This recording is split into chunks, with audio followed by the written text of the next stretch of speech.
Understanding the city business process can be cumbersome for many, including me. What's up, everyone? Welcome to the Fervent 4. Did you know that only 4% of businesses ever cross the annual $1 million revenue mark? Hello, I'm Zack Miller, author of Anomaly. With me today, I'm my co-host, Tim Ryan, lead man at startreal.org. Thank you so much for joining us. The Fervent 4 is a weekly show each and every Thursday at 11 a.m. dedicated to sharing insights to growing a world-class business no matter the climate. Chris Tillet has been helping businesses grasp city codes for their business for a decade plus. He also heads up Tillet Advisors, which specializes in real estate development and government contracting. Chris, welcome to the show. Thank you, guys. Appreciate What's up, Chris? being here. How you doing? I'm doing splendid. I would like to know if there is another word other than Tillet that has two double letters.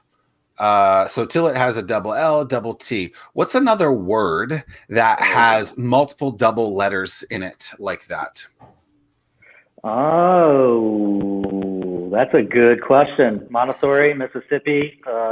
Yeah, Tennessee. Yeah, that was the one I was thinking. Yeah.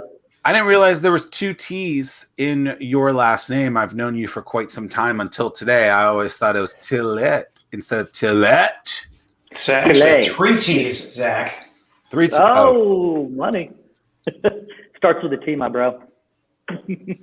I have failed you all. Yep, no, it's everybody always forgets that T. Everybody always forgets the T on the end. Two T's.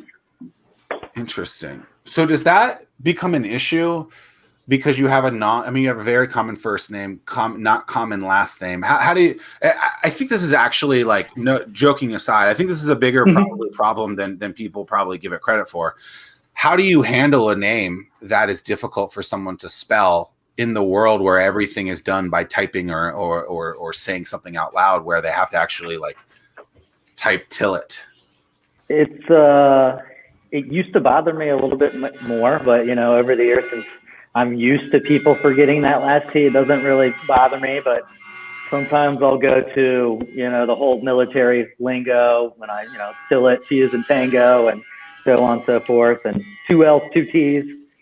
But Oh, so you'll say that in it, like two L's, two T's? Yeah, so I'll be like, it's Tillet, T is in tango, ILLETT, two L's, two T's.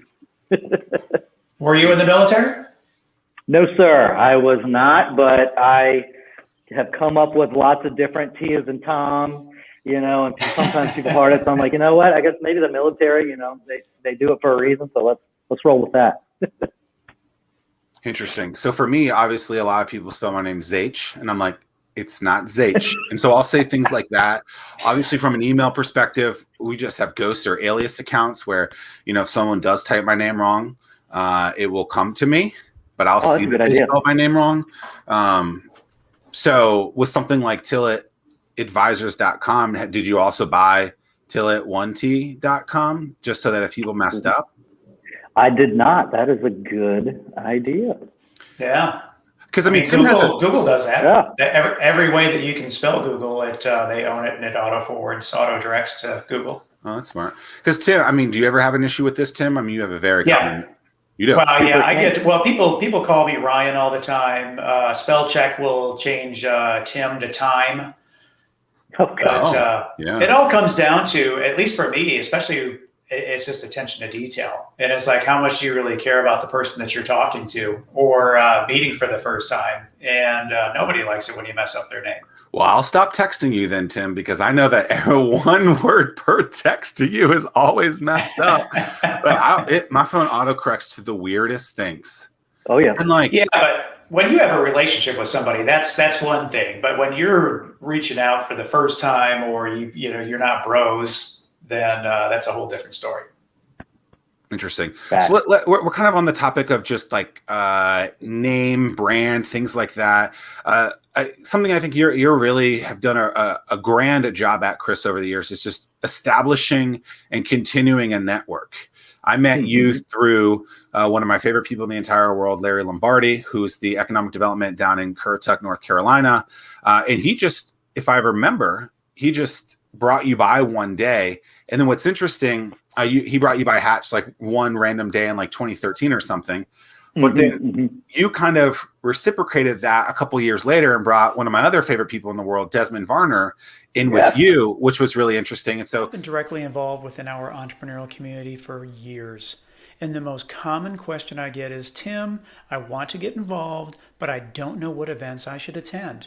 Well, Startwheel eliminates that pain point because we consolidate all the events you should attend into a single calendar. Now you'll be in the know and see where to spend your time. Gone is the need to search multiple websites and calendars.